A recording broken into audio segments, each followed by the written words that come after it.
Sir, Lawrence Bishnoi की interview के regarding जो मैटर मानजोग हाईकोर्ट में चल रहा है, उसके अंदर आज मानजोग हाईकोर्ट का ये कहना था कि जो ऑफिसर्स रिस्पॉन्सिबल हैं इस इंटरव्यू को करवाने के लिए, जिसके रिगार्डिंग एक स्पेशल इन्वेस्टिगेशन टीम का गठन किया गया है, उस टीम ने कुछ फैक्ट्स जो हैं वो ऑलरेडी मानजोग हाईकोर्ट के आगे रख दिए हैं, जिसके अंदर टाइम ऑफ इंटरव्यू की कब रिकॉर्ड हुई है, किस डेट को रिकॉर्ड हुई है और कहां पे रिकॉर्ड हुई है। मतलब सीआईए स्टाफ खरड़ में 3 और 4 सितंबर की रात 2022 को ये इंटरव्यू रिकॉर्ड हुई है। तो जो भी इंचार्ज ऑफिसर्स थे उनके खिलाफ एटलीस्ट पंजाब सरकार को अपने लेवल के ऊपर एक्शन लेना चाहिए। और मजबूरी में मेरे को ये लगता है कि ये स्टेप लेने के लिए अब पंजाब सरकार मजबूर है कि उनको जो ऑफिसर्स उस टाइम पे इंचार्ज थे जिला मोहाली के और जो ऑफिसर्स इंचार्ज थे उस टाइम पे सीआईए स्टाफ खरड़ के, उन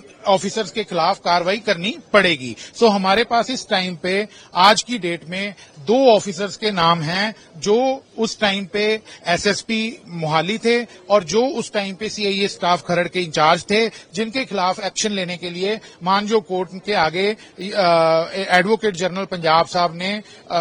हामी भरी है और ये कहा है कि हम इमीडिएटली उनके खिलाफ कार्रवाई शुरू करेंगे।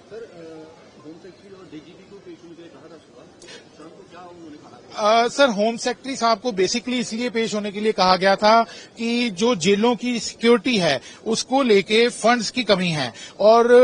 एडीजीपी साहब कई बार मानजोग कोर्ट को ये बता चुके हैं कि फंड्स की कमी है। तो कोर्ट ये चाहती है कि जो फंड्स की कमी है वो मानजोग हाई कोर्ट में सीनियर ऑफिसर्स जो हैं वो ये स्टेटमेंट देकर जाएं कि कितने टाइम में जो फंड्स हैं वो पूरे करा दिए जाएंगे। सो काफी हद तक ऑफिसर्स जो हैं उन्होंने ये आश्वासन दिया है कोर्ट को और कोर्ट ने कोई ज्यादा टाइम नहीं दिया है, सिर्फ 2 हफ्ते का टाइम दिया है और उसमें ये कहा है कि हमें प्रोग्रेस रिपोर्ट जो है वो दीजिए और ये दिखाइए कि आपने कितना पैसा जो है वो जेलों की सिक्योरिटी के रिगार्डिंग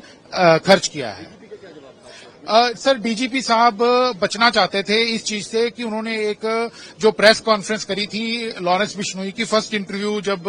एयर हुई थी, तो गौरव यादव जी ने उस टाइम पे प्रेस कॉन्फ्रेंस में ये बोला था कि जो इंटरव्यूज हैं वो पंजाब में नहीं हुई, लेकिन रिकॉर्ड ये बोल रहा था कि इंटरव्यू जो है वो पंजाब में हुई है। सो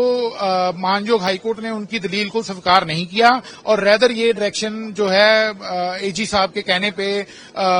आश्वासन को मानते हुए ये विश्वास जताया है कि जो ऑफिसर्स इंचार्ज थे उस टाइम पे जब लॉरेंस बिश्नोई की इंटरव्यू हुई है उनके खिलाफ कार्रवाई की जाएगी।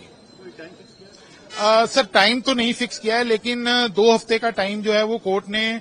सुनवाई के लिए दिया है और आज की डेट में एडवोकेट जनरल साहब का ये कहना था कि हम इमीडिएटली कार्रवाई शुरू कर देंगे। तो हम ये उम्मीद करते हैं कि इसी हफ्ते में जो कार्रवाई है वो शुरू हो जाएगी।